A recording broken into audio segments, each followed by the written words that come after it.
ಚಿಂದಿ ಉಡಾಯಿಸೋ ಖಾರ ಬಣ್ಣ ರುಚಿಯನ್ನು ನೀಡುತ್ತದೆ. ಆಚಿ ಮೆಣಸಿನ ಪುಡಿ ಚಿಂದಿ ಉಡಾಯಿಸೋ ಖಾರ ಬಣ್ಣ ರುಚಿ. ಶ್ರೀರಾಮ ಸೇನೆ ಕಾರ್ಯಕರ್ತರನ್ನ ಮರಕ್ಕೆ ಕಟ್ಟಿ ಹಾಕಿ ಹಲ್ಲೆ ಮಾಡಿರುವಂತಹ ಪ್ರಕರಣಕ್ಕೆ ಸಂಬಂಧಪಟ್ಟಂತೆ ಶ್ರೀರಾಮ ಸೇನೆ ಬೆಳಗಾವಿ ಜಿಲ್ಲಾಧ್ಯಕ್ಷ ವಿಠ್ಠಲ ಗಡ್ಡಿ ಆಕ್ರೋಶವನ್ನು ವ್ಯಕ್ತಪಡಿಸಿದ್ದಾರೆ. ಗೋವುಗಳನ್ನು ರಕ್ಷಣೆ ಮಾಡಲು ಹೋದವರ ಮೇಲೆ ಹಲ್ಲೆ ಮಾಡಿದ್ದಾರೆ. ಮರಕ್ಕೆ ಕಟ್ಟಿ ನೀರು ಕುಡಿಸಿ ಹೊಡೆದಿದ್ದಾರೆ. ರೇಪ್ ಮಾಡಿದ್ದೀರಿ, ಅತ್ಯಾಚಾರ ಮಾಡಿದ್ದೀರಿ ಅಂತ ಹೇಳಿ ಹಲ್ಲೆ ಮಾಡಿದ್ದಾರೆ. ಪೊಲೀಸ್ ಠಾಣೆಯಲ್ಲಿ ಕೆಲವರು ಊರಿನವರು ಧಮಕಿ ಹಾಕಿದ್ದಾರೆ. ರಾಜ್ಯದಲ್ಲಿ ಕಾನೂನು ಮತ್ತು ಸುವ್ಯವಸ್ಥೆ ಹಾಳಾಗಿದೆ.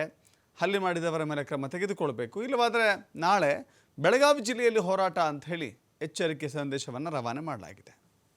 ನಮಸ್ಕಾರ, ನಾನು ವಿಠ್ಠಲ್ ಗಡ್ಡಿ ಅಂತ ಶ್ರೀರಾಮ ಸೇನೆ ಜಿಲ್ಲಾ ಅಧ್ಯಕ್ಷರು ಬೆಳಗಾವಿ. ನಿನ್ನೆ ಹುಕ್ಕೇರಿ ತಾಲೂಕ್ ಇಂಗಳಿ ಗ್ರಾಮದಲ್ಲಿ ಸರಿಸುಮಾರು 1 ಗಂಟೆ ಆಕಳ ಗಾಡಿಯನ್ನು ಕತ್ತಲಕಾನಿ ವ್ಯಾಪಾರಿಗಳು ಒಯ್ತಾ ಇದ್ರು. ಅಲ್ಲಿ ನಮ್ಮ ಶ್ರೀರಾಮ ಸೇನೆ ಕಾರ್ಯಕರ್ತರ ಇಂಗಳಿ ಗ್ರಾಮಗ ಸರಿಯಾಗಿ 1 ಗಂಟೆಗೆ ಹೋಗಿದ್ದಾರೆ. ಅಲ್ಲಿ ಹೋದ ಮೇಲೆ ಹಿಂದೂ ಕಾರ್ಯಕರ್ತರ ಆಕಳ ಗಾಡಿ ನಾವು ಮೊನ್ನೆ ಹಿಡಿದು ಗೋಶಾಲೆ ಕಳಿಸಿದ್ವು. ಆ ಗೋಶಾಲೆಯಿಂದ ನೀವು ಗಾಡಿ ಯಾಕೆ ತಗೊಂಡು ಹೊಂಟಿದಿರಿ, ಆಕಳನ್ನ ಎಲ್ಲಿ ಒಯ್ತೀರಿ ಅಂತ ಒಂದು ಪ್ರಶ್ನೆ ಮಾಡಿದ್ದಾರೆ ಇಂಗಳಗಿ ಗ್ರಾಮದಲ್ಲಿ. ಇಂಗಳಗಿ ಗ್ರಾಮದಲ್ಲಿ ಬರೀ ಒಂದು ಪ್ರಶ್ನೆ ಮಾಡಿ ಹಿಂದೂ ಕಾರ್ಯಕರ್ತರನ್ನ ಆಕಳ ನೀವು ಎಲ್ಲಿ ಒಯ್ತೀರ ಅಂತ ಒಂದು ಸಣ್ಣ ಪ್ರಶ್ನೆ ಮಾಡಿದ್ದಕ್ಕೆ ಹಿಂದೂ ಕಾರ್ಯಕರ್ತರನ್ನ ಅಮಾನವೀಯವಾಗಿ ಅಹಿತ ಘಟನೆಯಾಗಿ ಅವ್ರನ್ನ ಗಿಡಕ್ಕೆ ಕಟ್ಟಿ ಚಿತ್ರಹಿಂಸೆ ಮಾಡಿ ನೀರು ಕುಡಿಸಿ ಬರ್ತಾರೆ.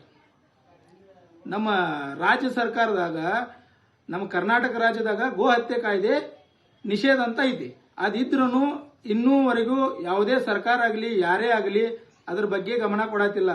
ಹಂಗ ನಮ್ಮ ಶ್ರೀರಾಮ ಸೇನೆ ಕಾರ್ಯಕರ್ತರು ಏನದಾರು, ಇವರಿಗೆ ನಿನ್ನೆ ಹೋಗಿ ಒಂದು ಆಕಳನ್ನ ನಮ್ಮ ಗೋಮಾತೆಯನ್ನ ರಕ್ಷಣೆ ಮಾಡುವ ಸಂಬಂಧ ಇವರು ತಮ್ಮ ಹಿಂದೂ ಸಂಘಟನೆ ಕಾರ್ಯಕರ್ತದಲ್ಲಿ ಕೆಲಸ ಮಾಡುವಲ್ಲಿ ಇವರು ಬರೀ ತಮ್ಮ ಕರ್ತವ್ಯ ನಿಭಾಯಿಸಕ್ಕೆ ಹೋದಾಗ ಇವ್ರಿಗೆ ಈ ರೀತಿ ಅಹಿತಕರವಾದ ಘಟನೆಯನ್ನ ಮಾಡಿ ಹಲ್ಲೆ ಮಾಡಿ ಮತ್ತೆ ಅದೇ ಸಂಜೆ. ಜೈ ಶ್ರೀರಾಮ್, ನಮಸ್ಕಾರ. ನಾನು